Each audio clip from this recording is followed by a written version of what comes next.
Hi, everyone. Good afternoon. Thank you so much for joining us. We're just about to get started, and thank you for being here.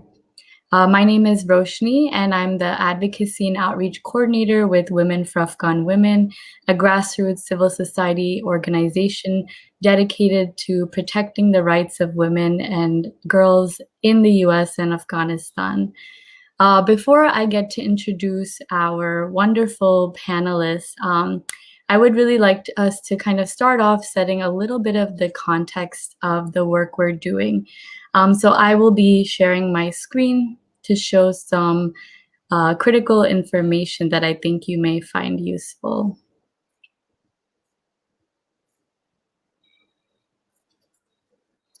Okay. So, as you know, it is Sexual Assault Awareness Month, and this conversation is really for us to better understand what sexual assault looks like and how we can all collectively champion violence prevention and intervention in our own lives. A concept that is really important to understand is kind of how widespread and prevalent this topic is. So, as you can see, in the U.S., 1 in 3 women and 1 in 6 men. Sometimes studies show 1 in 4 men experience some form of contact sexual violence in their lifetime.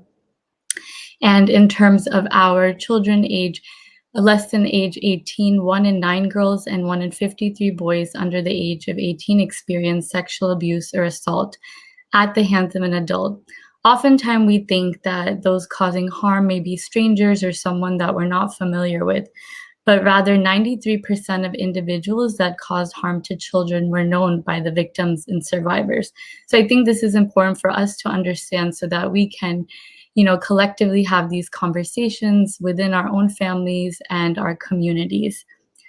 Another idea that's very related to raising awareness about, sexual assault awareness and prevention is the idea of rape culture, which is a system of beliefs and behaviors rooted in patriarchy that allow for sexual violence to be so prevalent in our society.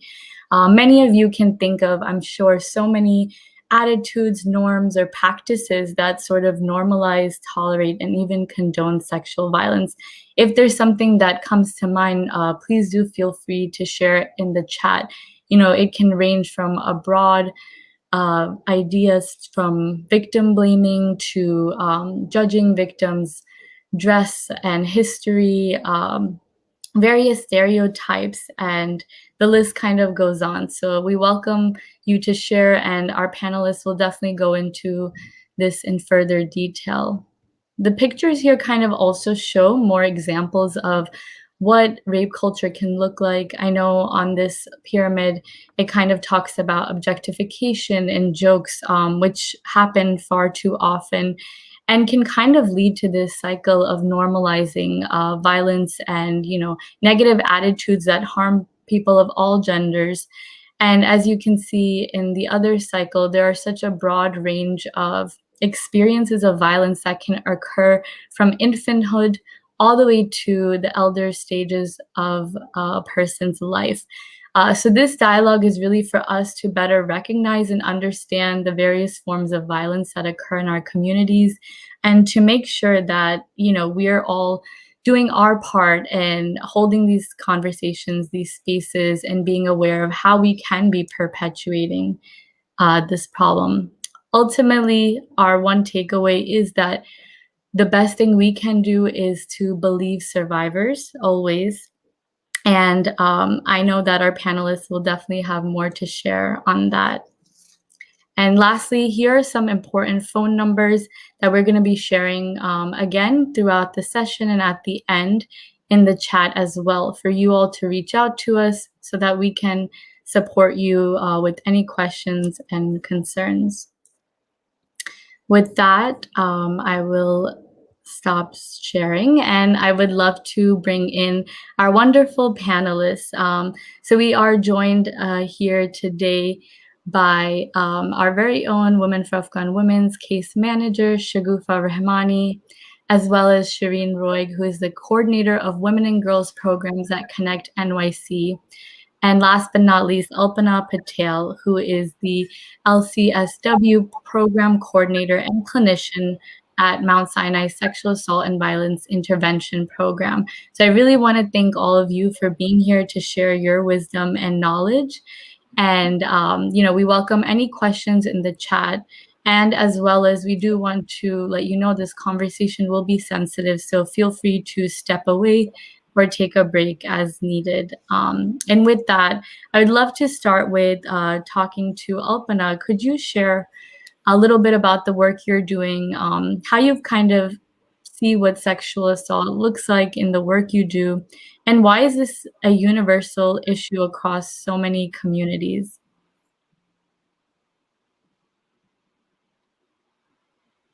Sorry, Alpana, you're muted. We'd love to hear you. Sorry, you think like you're into this, we would No get this problem. down by now. But I just wanted to say first and foremost, thank you very much for everybody, the women for Afghan Women, for organizing this and for bringing all of us here together today to have this very, very important conversation. So. My role in Savvy as a program coordinator and clinician, we provide free and confidential services to survivors of sexual assault, domestic violence, and sex trafficking. And we are a grant-funded agency, so we provide all of our services for free, which includes therapy services, counseling services, emergency room advocacy, free sexual assault examinations in the emergency room, as well as outreach training and advocacy to the community at large. So that's my role in a nutshell. And I happen to be based at Elmhurst Hospital in Queens. So that's where I provide Savvy services from. And I just wanted to, further, as we're getting to this conversation, just start by defining sexual violence.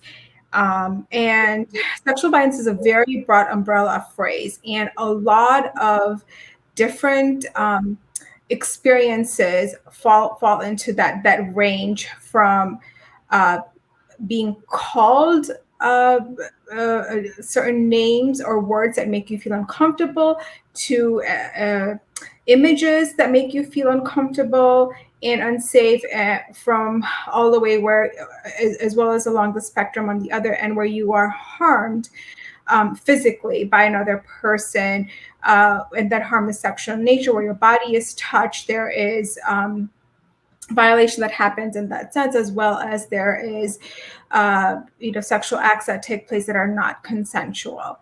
So it falls on a broad spectrum, so to speak, but the impact of any of those experiences can be really harmful and damaging, not only to the individual who is experiencing that violence, but who is receiving that, but also society at large. This harms every single individual that in the world.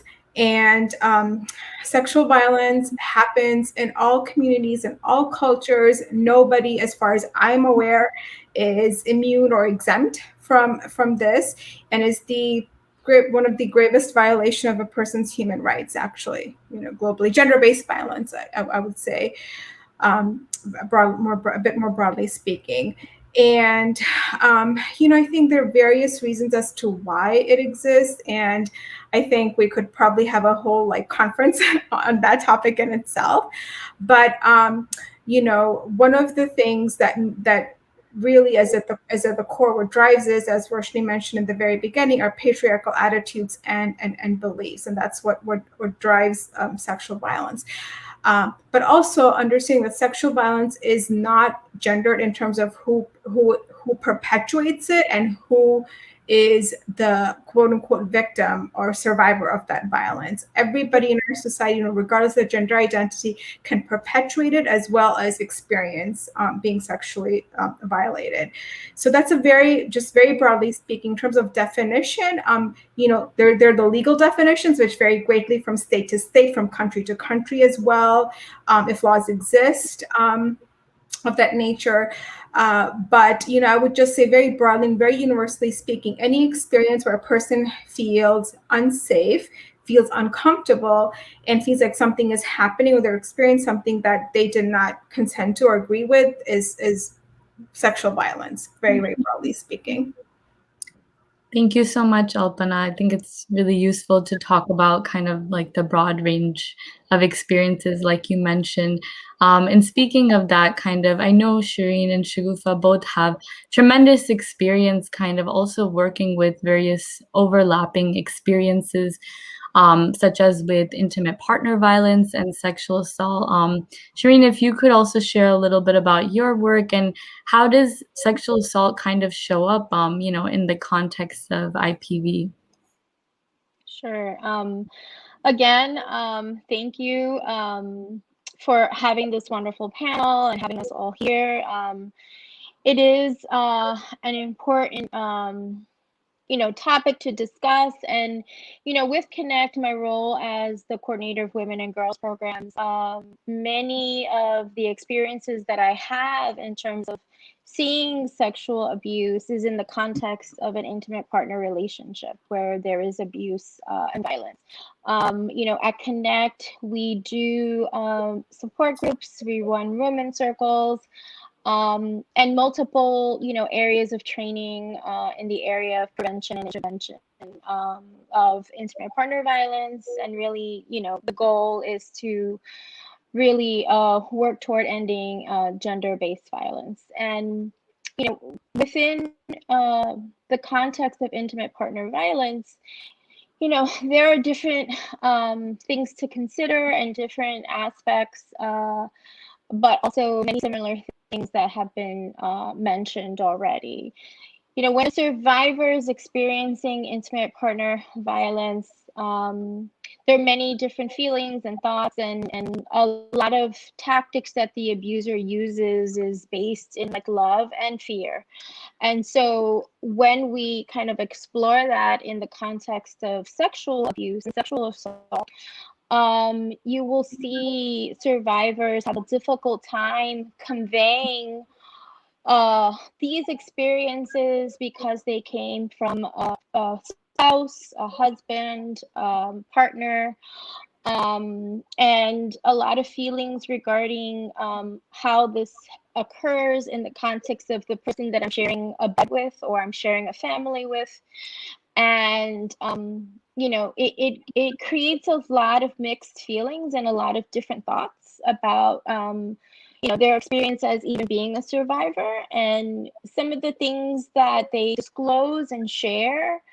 And for the most part, my work is with women. So many of the women disclose, and a lot of reproductive coercion or just sexual coercion in the context of their relationship, being forced to have sex, being raped, the whole idea of not being able to refuse an unwanted touch or a touch that is within sexual nature.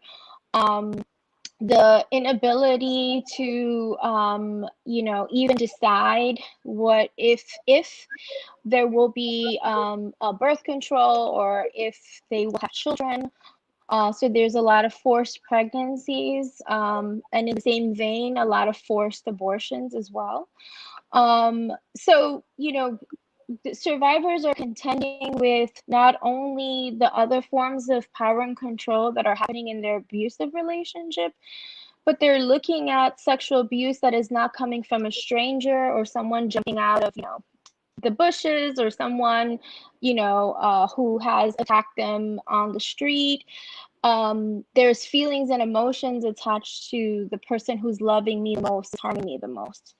And it's very difficult for them to even convey that, my husband has used, videotape, now that there's a lot of technology to tape our moments, our intimate moments, or is forcing me to have sex with other people and videotaping that, or it's making me do things sexually that I'm uncomfortable with, that I do not want to do, and is telling me that I need to do these things because I am his wife. So multiple examples of, shame and blame and forced, things during intimacy that we have to build trust to even begin that conversation. Trust is necessary to even begin to unravel how difficult these examples are for them to share. They really feel sometimes that they are at fault. If they hadn't done one thing, then possibly this wouldn't have happened. And also a lot of, just confusion as to the messages that they're receiving. And I know we'll talk about this later, but messages that they're receiving from their community and their family about how they should obey and really go along with certain things because symbolically they belong to their partner. And that is another painful experience, I believe, for survivors, painfully trying to figure out if these things are really considered sexual assault or sexual abuse because they're coming from my partner or my husband. And if so, how am I going to work through this? So they're coming to CONNECT, and they're coming for other services throughout the city for help regarding, even addressing this in a very basic way. Thank you so much, Sharene. I Thank you. mean, it's really, there are so many, aspects to this. And like you said, it's really complex to even begin to talk about. And I love how you mentioned trust as a factor that I know is so critical in this work. Also, Shgoofa, if you would like to add any thoughts that you've observed from your experiences working with survivors of domestic violence, as well as victims and survivors of sexual assault. Thank you, Roshani. First of all, thank you so much. It's an honor for me to be on the same panel with Sharene and Alpana. I have, the past years that I've been working at Women for Afghan Women, I admire your work and thank you so much for your amazing work. I've learned so much from you, and just such an honor to be here and speaking and having this conversation. This is a conversation that from day one of my work that I want this to be, at least for us to try to normalize it among our clients, community members, at our homes, to not look at it as a shameful conversation to talk about, even if it's a survivor who comes and asks for help. So this is really an amazing conversation, and I'm really honored to be a part of it. And my experience as a case manager at Women for Afghan Women, working with the survivors of domestic violence, there is a huge overlap that the survivors experience sexual violence. But unfortunately, as Sharene put it so beautifully, they don't recognize it or they don't see it as sexual assault because it is within an intimate relationship. And it's coming from their partner, from their husband most of the time, the clients that especially I work with. So, and also often survivors see it, especially if they have a certain faith, believe they see it as their part of their, a job or a duty to serve their partner intimately. And they don't, and even when we work with survivors, and even when they do disclose some part of, like, some aspect of sexual assault, they are often very uncomfortable. I mean, talking about being in a domestic abuse relationship is already extremely difficult, but at the same time, to experience sexual assault from a person who's supposed to love and protect you is even another layer and it's almost another taboo subject within a taboo subject that it makes it extremely difficult for survivors to even to start the conversation, that they say that I'm experiencing this from my husband, when I often work with survivors of DV, after some sessions, after that, when the trust is gained, they do talk about the domestic abuse, but it's really, really takes a long time for survivors to mention and that they are experiencing that. So that's why it's so important for us to have this conversation. And like Roshan, you mentioned in the beginning, to trust them and give our unconditional trust and never ever judge them, and to really always remember to reinforce that it's never their fault. Sexual assault is never the survivor's fault. So these are some, although there is so much that it's because it's such a complex, situation. Someone is facing domestic violence at the same time sexual assault. But I think these simple things that as workers we can offer is like really based on my experience. It brings a lot of change when you're working with them. And just to say I'm here and ready to help you when you're ready, to respect their privacy, never push for more information that they share. Yes, and a very important conversation to have, and I'm glad that we're having this now. Thank you. Thank you, Shgoofa.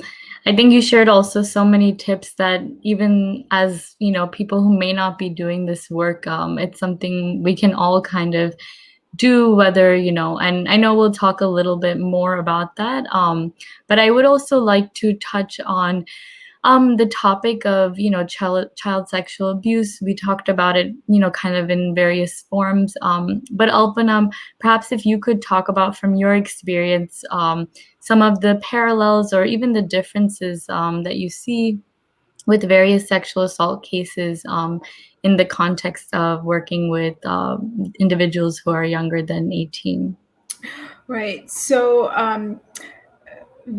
one thing in terms of when we, again, just the broad umbrella of sexual violence, and within that, there are these various different experiences of the types of violence, but also the people that experience it. And when we talk about sexual assault in the context of adult and children, one of the biggest differences is, of course, legally speaking, how they are in a society in terms of like the crimes that are committed against these people. The laws vary. So I think that's one big difference. But the main reason being that children, being minors, have less on the spectrum, less agency to make safer choices for themselves. So that's why, those crimes are considered. And again, I don't like, I'm sure we all can agree here, there's not like a hierarchy of victims or anything like that, quote unquote. But in terms of just legally speaking, they're just, like considered more higher, quote unquote. In terms of, I think, how we see them, again, this is very generally speaking because, survivors' experiences, everybody's experiences can be really different. But children more often can feel really scared to come forward.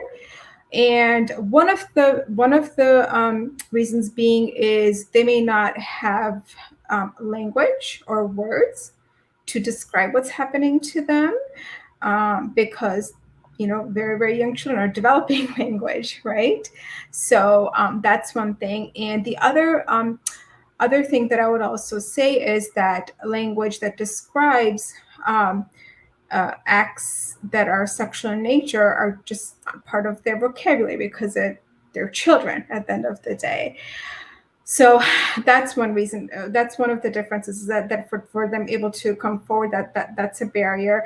The other barrier that's rooted fear, which is of course amongst people in general that experience sexual violence, but there's a lot of fear because the people that perpetuate the violence know how to.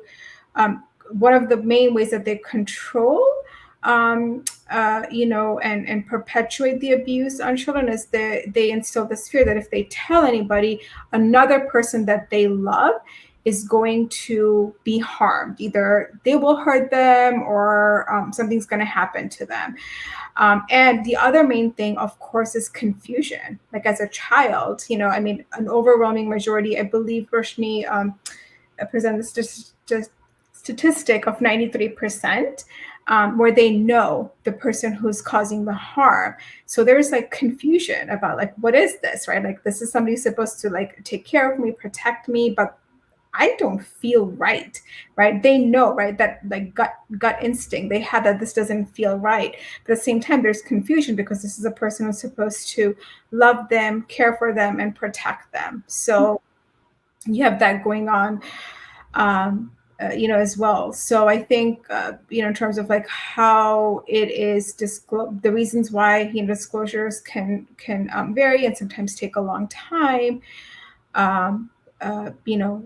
Vary between adults and children. But I just want to say that one thing, just to like really important to remind ourselves is that it's at pandemic level proportions, even for children that experience sexual violence. The rates are really, really high. And because children may not report as much or disclose it, it doesn't mean that it's not happening. It's happening a lot more often that we are actually as a society willing to admit on, like, and to do something about it. So, I mean, in general about sexual violence, but especially when it comes to child sexual abuse, it's like this almost silent epidemic in many ways. And also, any person, just wanted to say at any their point also, as everybody so far here has referenced, can experience sexual violence. So nobody is immune from this. Nobody's exempt from it, so to speak. Mm-hmm. Thank you, Alpana. I think you brought up a really good point that sometimes statistics also don't always tell the full story, and that, we know that a lot of people don't end up reporting. So that's even important but scary to keep in mind. And, I think what's also, you all kind of touched on this a little bit, but I would love to hear from each of you if, what are some ways that we can be cognizant for people who may be experiencing it, but also others who want to support someone they know who they may suspect is going through this. What can we do to kind of step in and safely, intervene with a survivor-centered approach? Maybe Sharene, would you like to start us off? Sure, thank you.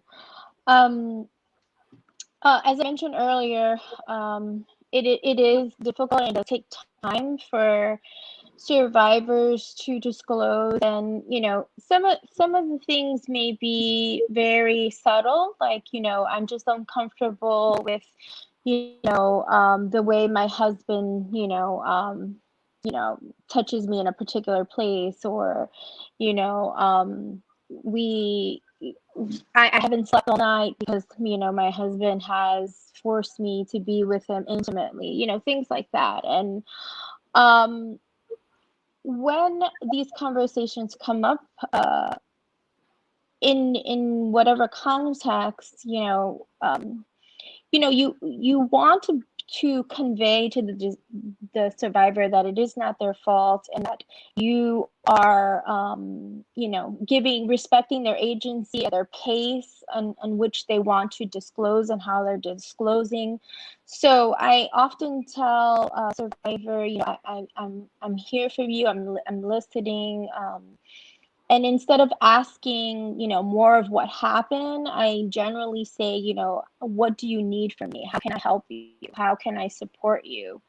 Where they feel like they're being heard, and that they don't have to necessarily get into every detail, which may be very traumatic for them, but that there is help and support in some way, right? And the specifics are not necessary for us to help, we can help and we can support with what they disclose. And being an anchor is the term that I use, where regardless of what they say, how they say it, I want to help them feel grounded in their experience and in sharing, and that it is okay to share, and that I believe them.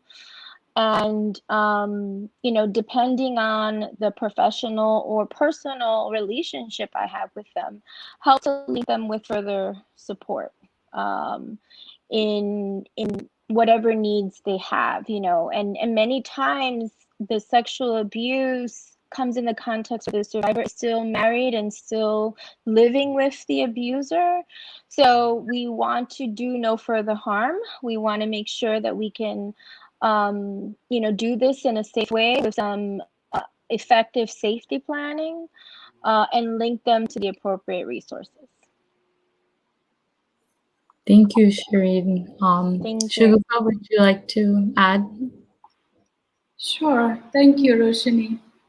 I want to talk a little bit about some signs, like you say, that how to recognize. And I often experience when survivors come and they ask, and they wanted to ask for help. I've actually never have had the experience that a survivor came on a first few sessions and they disclose that they are survivors.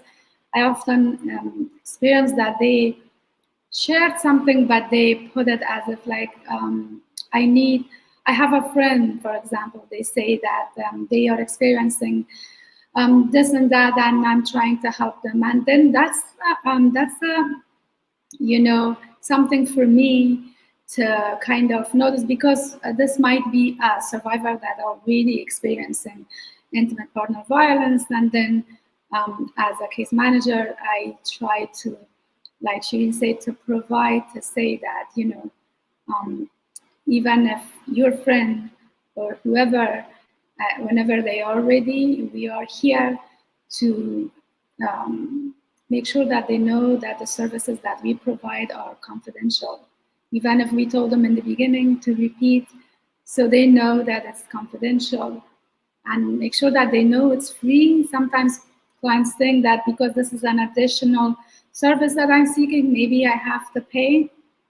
And always to really, because when a person is being violated, their power is taken away from them and they are powerless.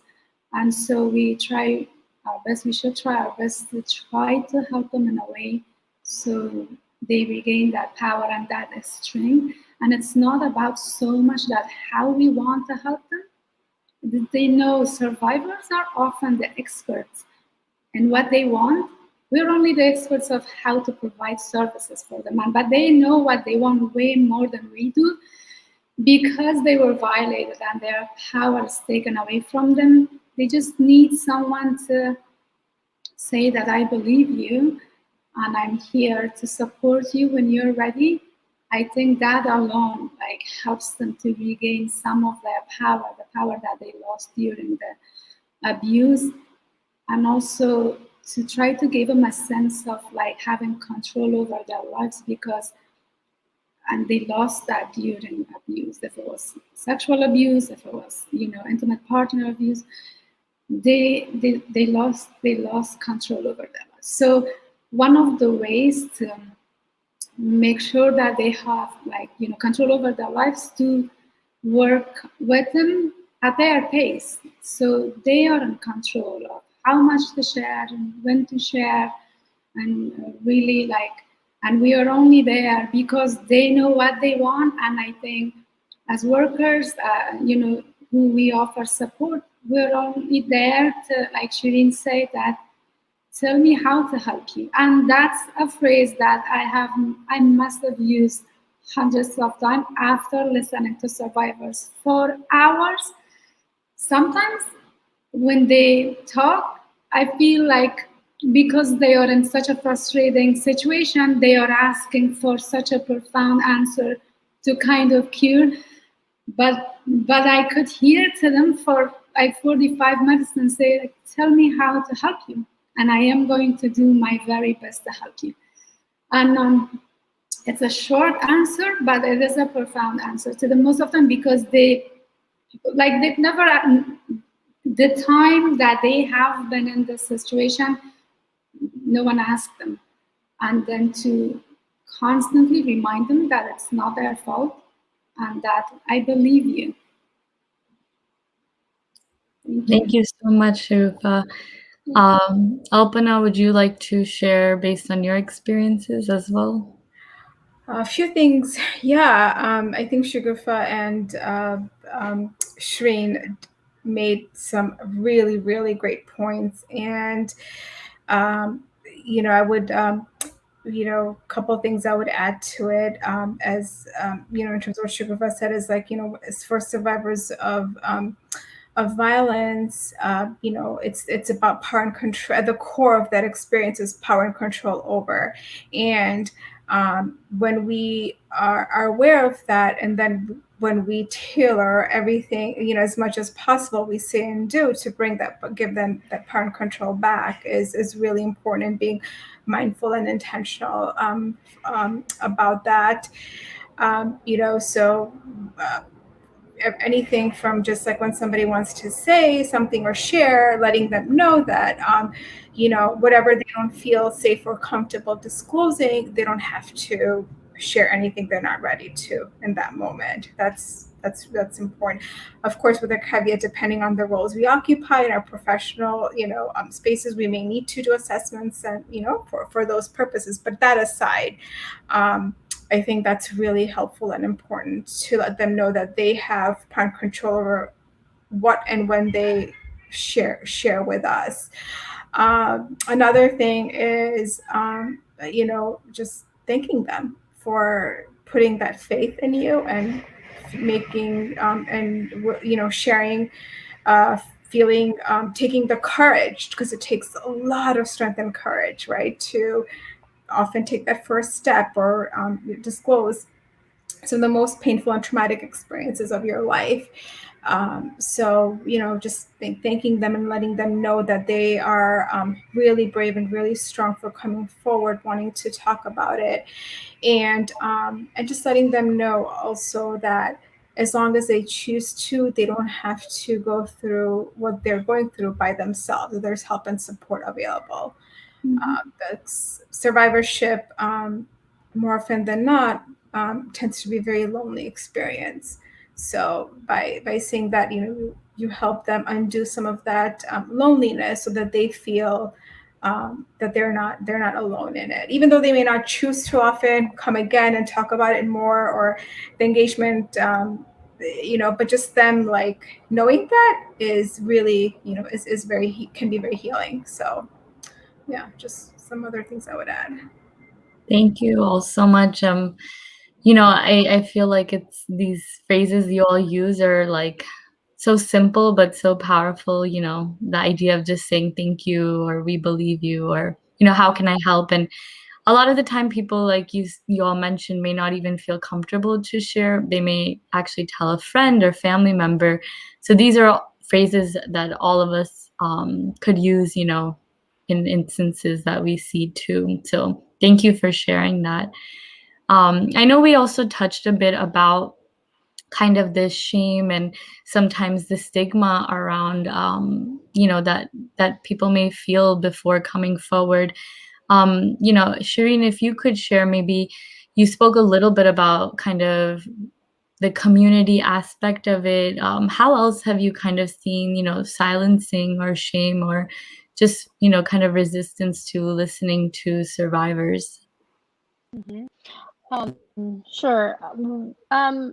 It is something that we see quite often, or we experience quite often with survivors.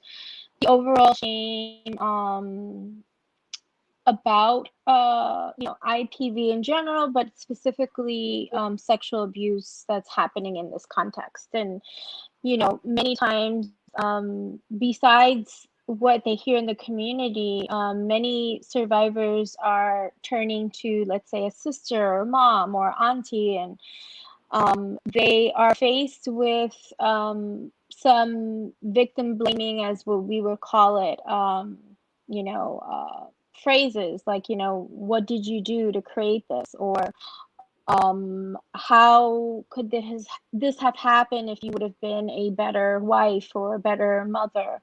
Or you cannot say no to your husband. That is your husband. It's all this under this context of very gendered expectations of women. Under the umbrella of patriarchy, women should service their husbands in any way that the husband requests, by any means necessary, and no is not an option. And that's a very painful reality when your support network or your support system that's available to you is telling you that either one, this is your fault, or you should do something different, and you should not have those feelings of not wanting to do this, right? And so all of that combined creates a whole thicker, I would say, level of shame and blame of I don't want to share this. I don't even want people to know this is happening. What if my loved ones begin to shun me because I'm disclosing this information? What if I can no longer go to my faith community because they find out? Or will my children be in jeopardy of being removed because this becomes something bigger? So there's quite a lot of shame coming from family, friends, close friends, community that are basically upholding the status quo, upholding these patriarchal beliefs that if this is an experience that's happening with your husband or your spouse, then we really shouldn't complain, right? This is not something you should be complaining about, and that this is totally acceptable. And if you do complain, then there are going to be ill consequences or negative consequences against you. And I've heard many survivors fearing that their in-laws will take their children, or that, their husband will divorce them and make them homeless.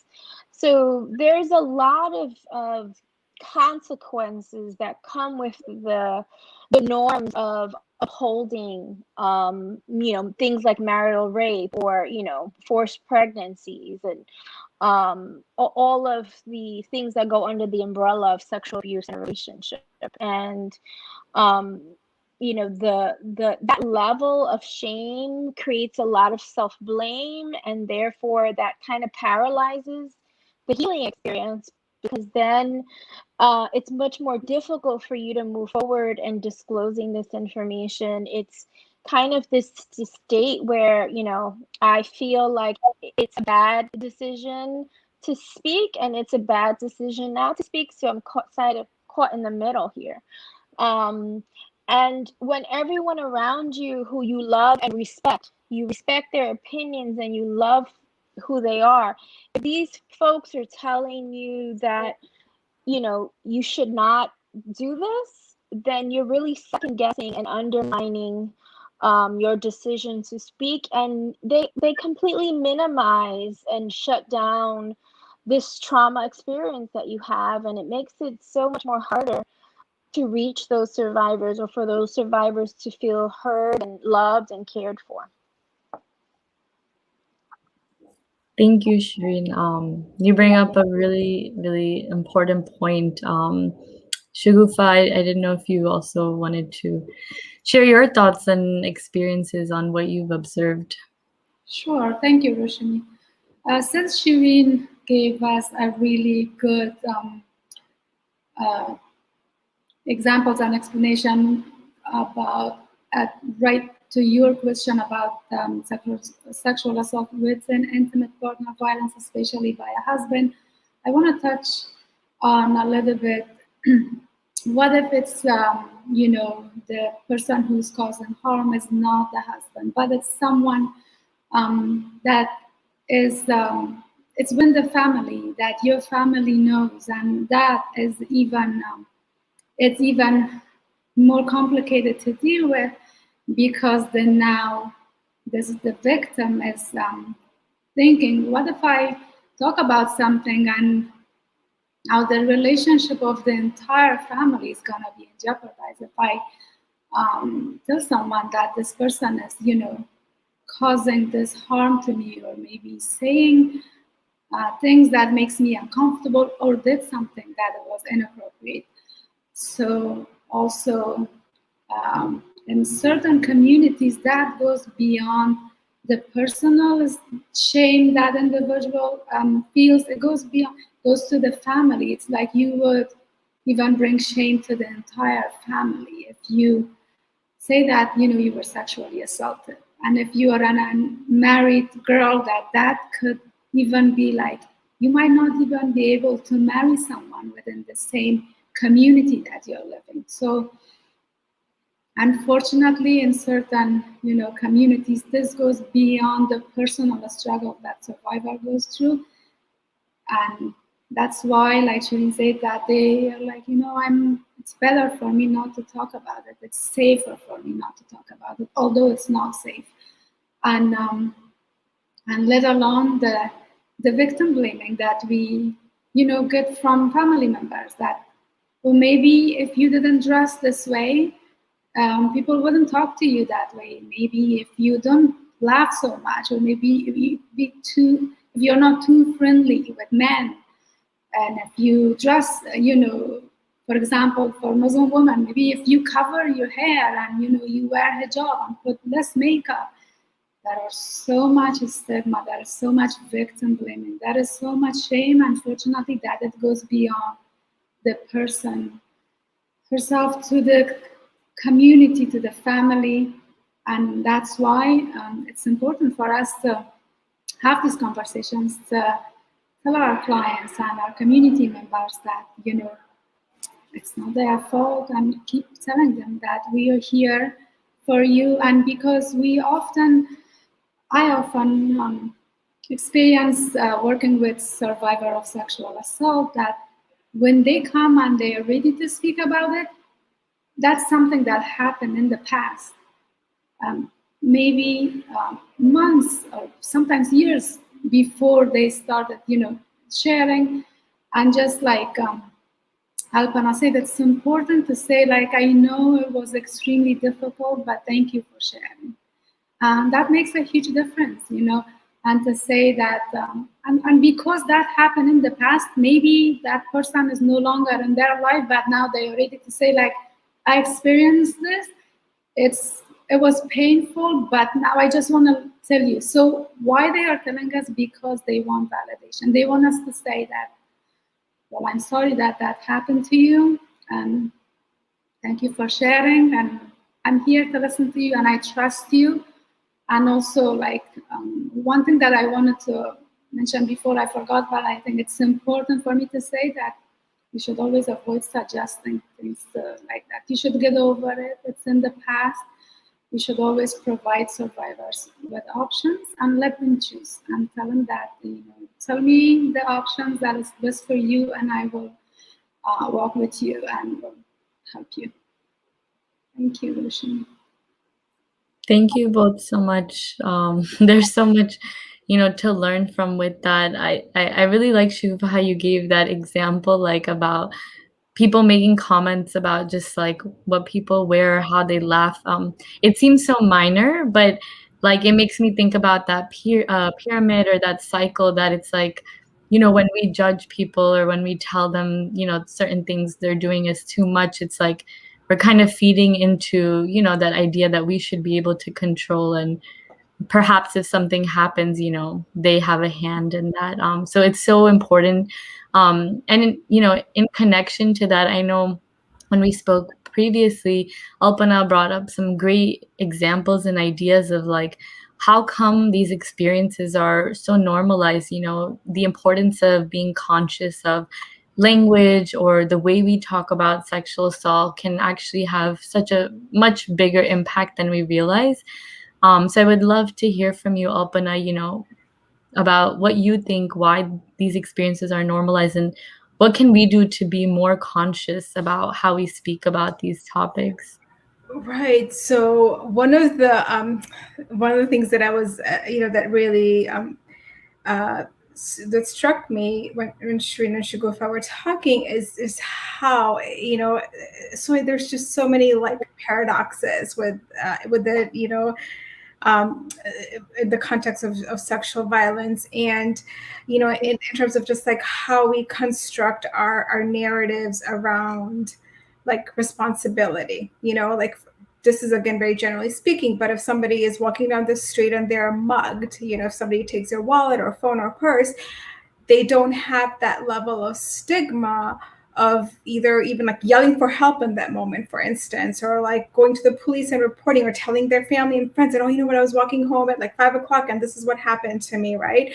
But when it comes to when it comes to experiencing sexual violence, there's so much stigma and shame that's associated with that, just because of so many reasons. One of them just being how we have constructed these like narratives of responsibility, right? Where like if somebody takes your personal property, it's definitely not your fault, but if you're walking and somebody sexually assaults you, so many questions around it. Why were you walking at this time? Like, what were you doing, right? Like, what did you do? What responsibility do you bear in this experience, right? I think that's something that really underlies sexual violence, very broadly speaking. And the other thing too that, and also the paradox of like, of responsibility, right? And in the context of shame that Shgoofa was talking about, and how families in many cultures experience that, when a survivor is, when they've gone through a sexual violence experience, it's shameful for the family, for the community at large.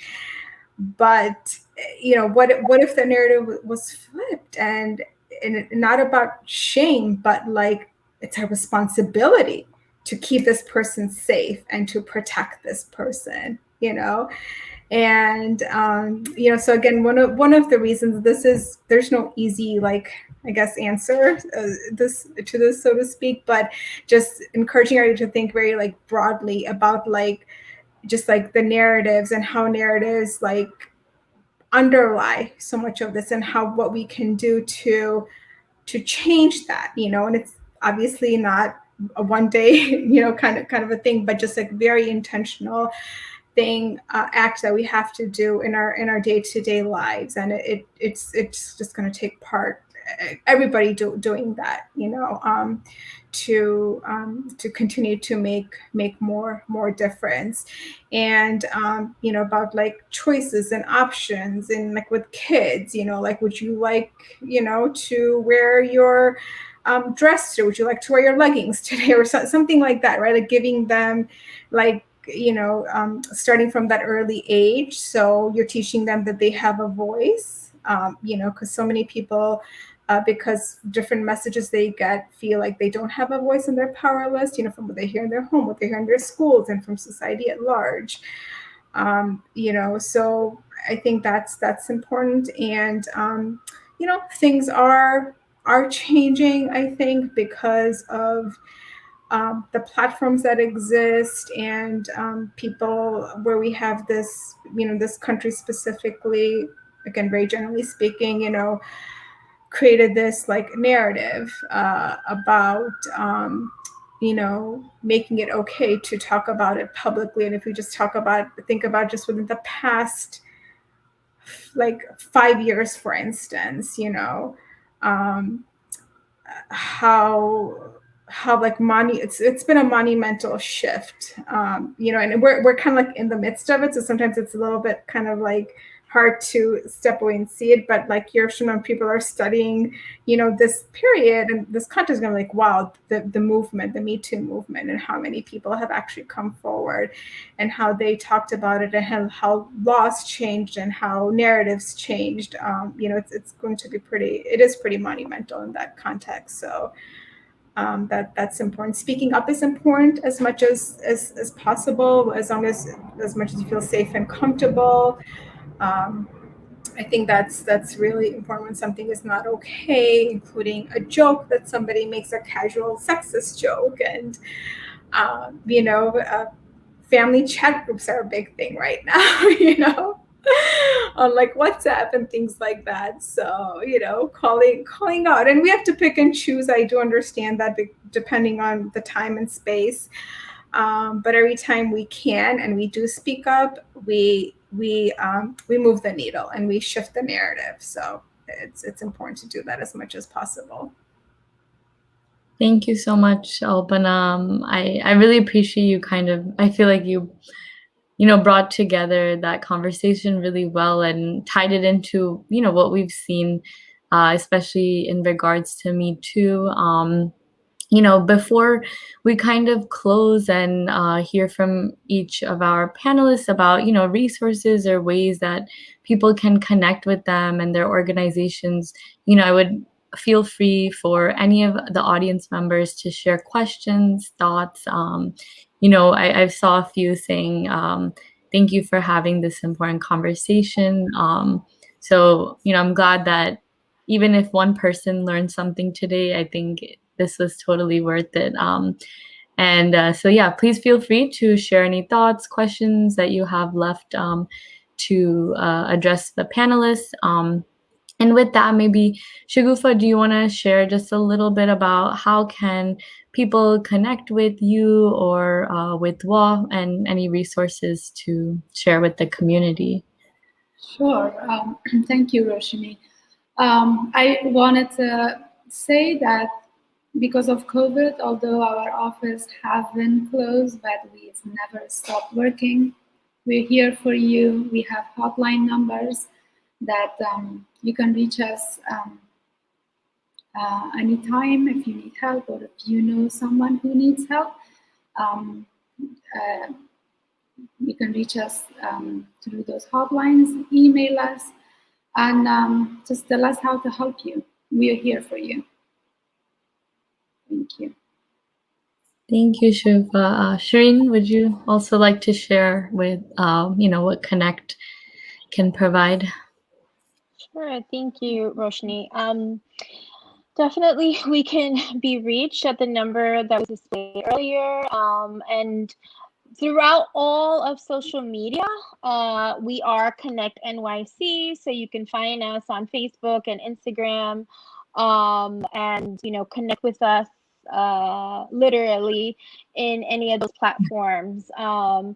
With survivors, I would encourage them to reach out. My particular extension is there that was provided. And upcoming, I'll be having a support group for survivors coming in May. So if you're interested, or if you know anyone who's interested, please reach out. Once again, that's CONNECT NYC, all caps.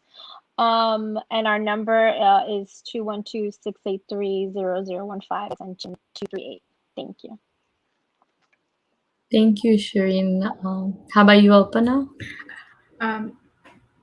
Yeah, so just like, Women for Afghan Women and CONNECT NYC, the Mount Sinai Savvy program is also a resource for people that are seeking services for themselves individually. If they want any information or if they want any resources, please contact us at our main office, 212-423-2140. Right now, our services are mostly remote because of the pandemic, but we are still here. And doing everything we possibly can to support the community of survivors, as well as if we're also a resource for the community at large, for training and education purposes. We have a department, where we will gear and cater our content to whatever the needs are of the audience. So please use us for that resource as well. And it never hurts to just pick up the phone and try to see what it might feel like to reach out and talk to somebody about it. So I always say, you have like nothing to lose, so to speak. So please call us. Thank you. Thank you all so much, Sharene, Shgoofa, Alpana. We all learned so much from, this conversation, and we're so grateful to have people like you kind of on the front line and working with survivors, it's reassuring to know that you're the faces that they interact with. And, thank you to our audience and also, our team at WA for organizing, Reidri, Christine, everybody. And, we're really glad to have this conversation. Hopefully there will be many more, so don't hesitate to reach out. And if you learned anything, please do share this video with your friends, family.